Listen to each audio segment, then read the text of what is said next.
a great life in close touch with the mind of the creative deity, just as the Lord of the second ray is in close touch with the heart of that same deity.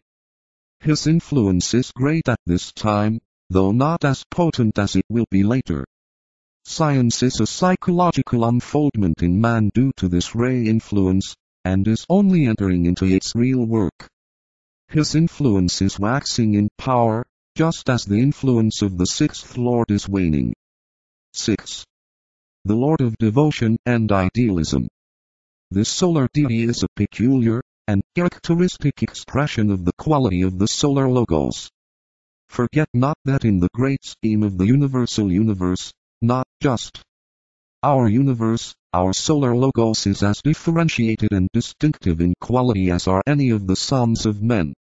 This ray force, with the second ray, is a true and vital expression of the divine nature. A militant focusing upon the ideal, a one-pointed devotion to the intent of the life urge, and a divine sincerity are the qualities of this Lord, and set their impress upon all that is found within his body of manifestation. Advanced esotericists debate as to whether Mars is, or is not, the planet through which he manifests.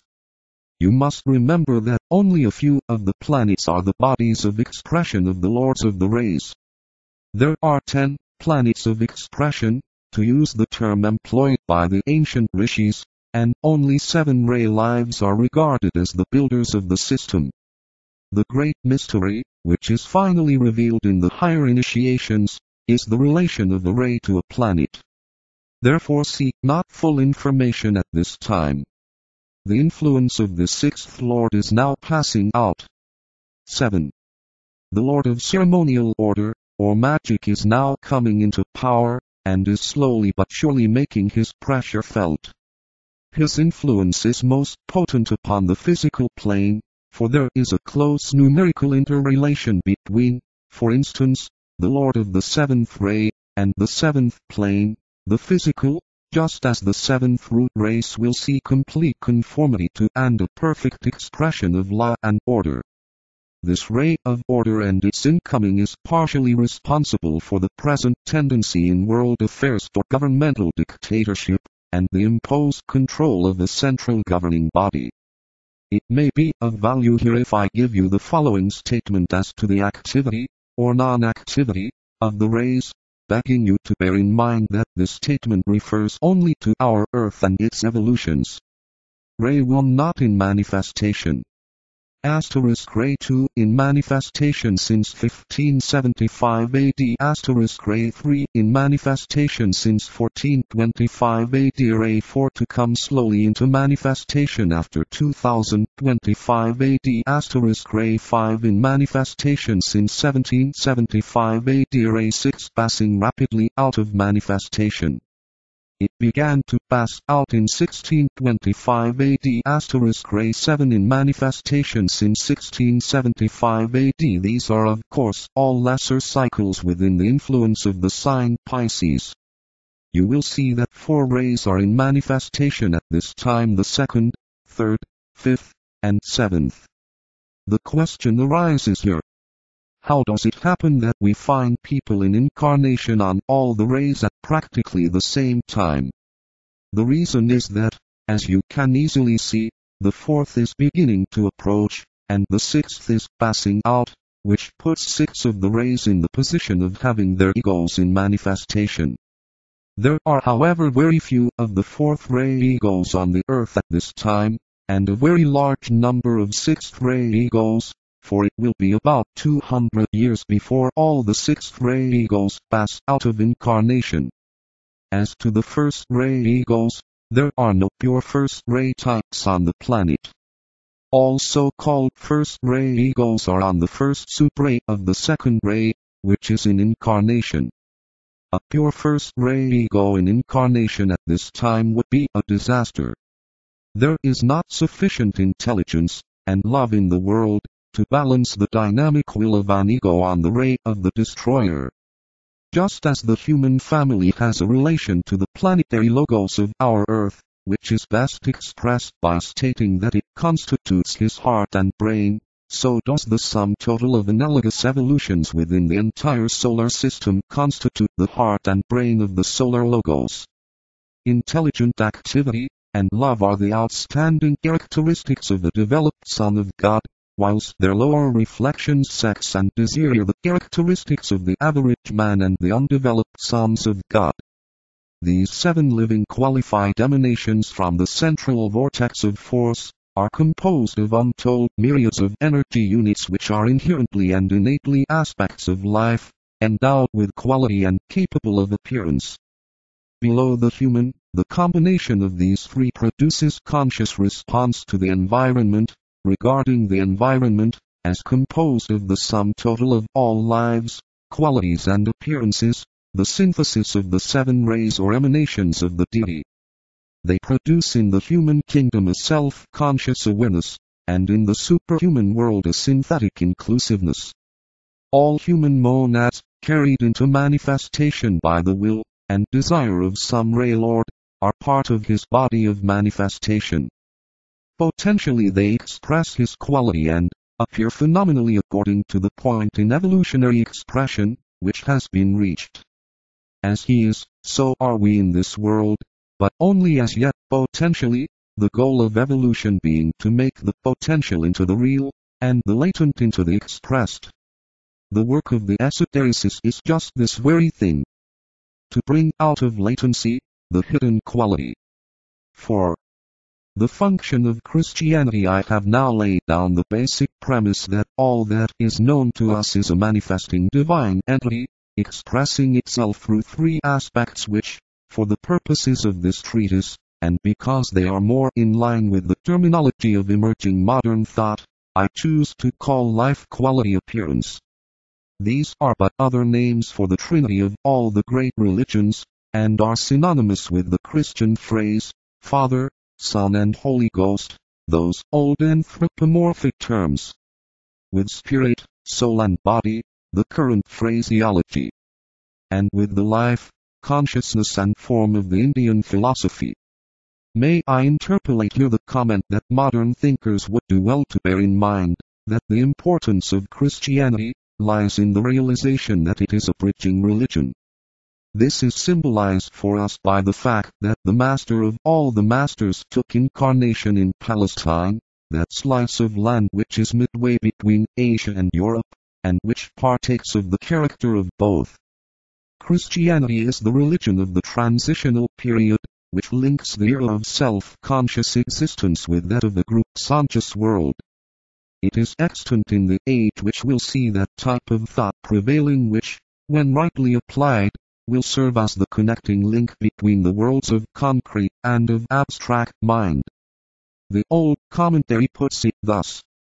When the hour arrives when the light of the soul reveals the antaskana, the bridge between the personality consciousness and the soul consciousness, AAB, then shall men be known by their knowledge, be colored by the despair of desire unappeased, be divided into those who recognize their dharma, meet all implied obligations and duties, and those who only see the working out of karma, and from the very nature of their need find light and peace at last.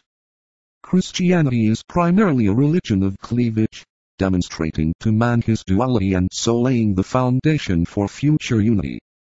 This is a most needed stage and has served humanity well. The purpose and intent of Christianity has been definite and high, and it has done its divine work.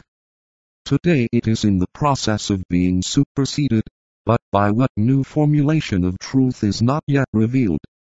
The light is slowly pouring into man's life, and in this lighted radiance he will formulate the new religion and arrive at a fresh enunciation of ancient truth.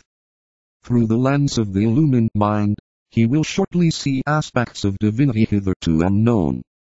Has it ever dawned on you that there may be qualities and characteristics of the divine nature, latent as yet within the form, that have hitherto remained totally unknown and not even dimly sensed, and which, as yet, are literally unprecedented and for which we have neither words nor other adequate medium of expression? So it is.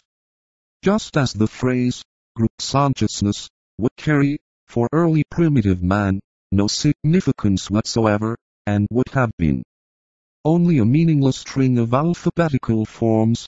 So, lingering just below the surface of our manifested world, lie divine qualities and a purpose which is as far removed from the consciousness of our present humanity as the ideal of collective awareness was from the consciousness of prehistoric humanity. Take courage from this thought. The past guarantees the infinite expansion of the future. I certain questions and their answers. 1. What is the soul and its nature? 2. What is the origin, goal, purpose and plan of the soul? 3. Can the fact of the soul be proved? 4. Of what value is it to study the race? 5. What is the meaning of sentiency, consciousness, awareness, energy or light? Chapter I certain questions and their answers. I indicated that in this treatise we would give our main attention to the central one of the three aspects, and would concentrate upon quality. What do I mean by this? I mean that we shall occupy ourselves with that which is emerging through the medium of form, with that which veils or hides itself behind the appearance, which is expressive of life, or spirit, and which is produced through the interplay of life with matter. This, when posited of man, the reflection of divinity, and when applied to the subject of his quality, involves three recognitions. 1. That a human being is, as earlier said, an embodied life, expressing quality and registering that quality in consciousness or as sensitive response to the interplay going forward, during the evolutionary process, between spirit and matter. 2. That man, being a synthesis, and the only complete synthesis, except the macrocosmic deity, registers a self-recognition which is potent enough today to enable him to differentiate reactions to a. The triplicity, as the Bhagavad Gita calls it, of the knower, the field of knowledge, and knowledge.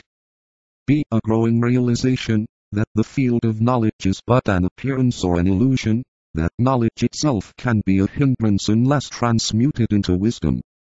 C. An evolutionary growth in responsiveness to one or other of these three, and which indicates a developing sensitivity. This is leading to a growth of interest in the knower and to a belief that this knower is the soul, one with deity, illimitable and eternal, and in time and space the determining factor in human existence. 3. That the endless diversity of forms hides a subjective synthesis. Man can therefore eventually see, expressing itself through all forms in all kingdoms, a universal septenate, and when this happens, he is then entering into the world of subjective unity, and can proceed on his way consciously towards the One. He cannot as yet enter into the consciousness of that basic essential unity, but he can enter into that of his own ray life, of the emanating source of his own temporally specialized life. This triplicity of ideas requires careful study. It might be expressed thus. O the one life. Unity. O the major three rays. O the minor four rays, making 7. O the unity of appearance with the one life. We shall not concern ourselves. We accept it as a basic truth, and we realize that we are on our way back from the unity of form-identified existence, through the varying unfoldments of a conscious response to divine interplay,